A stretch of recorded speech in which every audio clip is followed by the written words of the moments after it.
Një ngjarje e rëndë dhe e dhimbshme ka tronditur opinionin publik të premten. Një burr 34 vjeçar ka humbur jetën ndërsa gruaja e tij 30 vjeçare ka mbetur e plagosur në atë që dyshohet të ketë qenë një konflikt tragjik mes tyre. Ai ishte Festemi Sufi, një emër i njohur në botën e modës. Derisa shumë kush ka shprehur dhimbjen për humbjen e parakohshme të tij, disa komente të rënda dhe akuza janë drejtuar ndaj Rinës, e cila mbeti e plagosur në atë pasdite tragjike.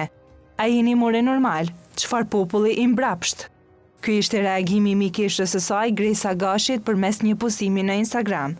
Me revolt, ajo theksoi se komentet e pamëshirshme mund ta shtyejnë Rinën drejt depresionit dhe shtoi: Rina ka qenë e vetmja mbështetje për Festimin në periudhën e fundit të jetës së tij, si në aspektin moral, ashtu edhe financiar. Rina është munduar me meshe me shpirt në çdo situatë për burrin e saj. E jep maksimumin Rina, fati deshti ndryshe, përfundon ajo me dhimbje. Ndërkohë, burimet e insajderit bëjnë me dije se bashkëshortja i Sufit është intervistuar nga prokuroria. Zëdhënësja Kaltrina Shala deklaroi: prokurori kompetent ka hapur tashmë rastin hetim mbi vdekjen. Nuk mund të ofrojmë informacione të detajuara për shkak të mbrojtjes së të dhënave konfidenciale.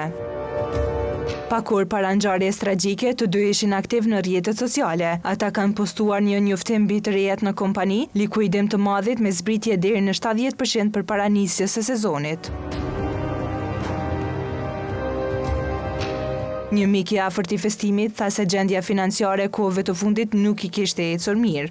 Mua më duket se ishte pikërisht gjendja financiare, nuk i kishte ecur mirë. Çdo njeri kalon nëpër kriza, por kjo është një humbje e madhe për të gjithë ne që e kemi njohur Festimin. Ndërsa miku tjetër i tij, Krenar Shala, tregoi se kishin biseduar atë mëngjes pak orë para ngjarjes tragjike dhe kujtoi Festimin me fjalët më të mira si një shok i veçantë dhe frymëzues. Festemi Sufi në vitin 2020 u bë stilisti i parë shqiptar që prezantoi koleksionin e tij në javën e modës në Paris. Të shtunën, qyteti Gjilanit i dha lam të mirën e fundit Festimit.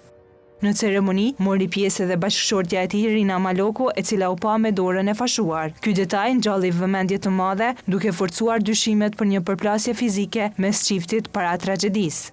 Në ceremoninë martore ishte e pranishme edhe Agnesa Vuthaj, një ndër bashkëpunëtorët më të afërta të Festimit. Për vdekjen e tij reagoi dizajnerja e famshme Blerina Klokoçi Rogova dhe moderatori Labinot Gashi.